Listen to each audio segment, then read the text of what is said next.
So hello everyone, তোমরা কেমন আছো? আমি কিন্তু খুব ভালো আছি। চলে আসলাম আর একটা মিনি ব্লগ নিয়ে। কারণ হচ্ছে আজকে আমরা গেছিলাম ইকো পার্কে।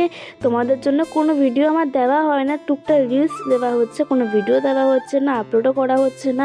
ভাবলাম যে আজকে ইকো পার্কে আছে, তোমাদের অবশ্যই আমার ভিডিওটি শেয়ার করা যায়। মাঝে কিন্তু দক্ষিণেশ্বরে গিয়ে তোমরা তো দেখতে পেয়েছো গেট রেডি উইথ মি করেছিলাম, আর তোমরা কিন্তু অনেক আমাকে ভালোবাসা দিয়েছো গেট রেডি উইথ মিতে। দেখো এই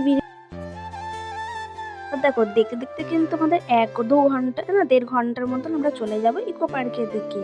দেখো ভয়েসটা আমি অনেক দিন বাদে দিচ্ছি, যদি কিছু অসুবিধা ভুলভাল হয়ে থাকে তো প্লিজ আমাকে ক্ষমা করে দিও, কারণ আমি অনেক দিন বাদে ভয়েসটা দিচ্ছি। আমার অনেক গলাটা কিন্তু খুবই ব্যথা, এত বৃষ্টি হয়েছিল বলে, বৃষ্টিতে ভিজেছি বলে পুরো আমার গলাটা পুরো ব্যথা হয়ে গেছিলো। দেখো ফাইন টিকিটটা কেটে কিন্তু আমরা ঢুকে গেছিলাম ইকো পার্কের দিকটা, ঢুকেছি ভিতরের দিকটায়।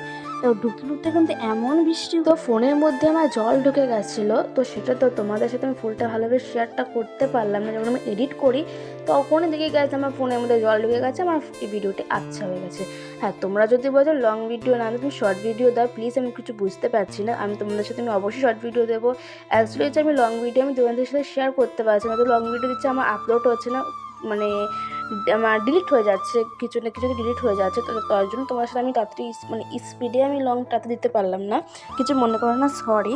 তোমরা যদি বলো শর্ট ভিডিও আমি অবশ্যই তোমাদের সাথে শেয়ার করবো। দেখো আমরা কিন্তু সেরকম ঘুরতে পারিনি, আবার যদি কখনো যাই ইকো পার্কে অবশ্যই তোমাদের সাথে আমি লং ভিডিও দেবো, বা আমি লাইভও আসতে পারি। হ্যাঁ, তো কেমন লেগেছে ভিডিওটি অবশ্যই কমেন্টে জানিও। আজকের মতো এইটুকুনি, আমার পেজটিকে ফলো করে দিয়ে পাশে থেকো। আজকের মতন টাটা, বাই বাই।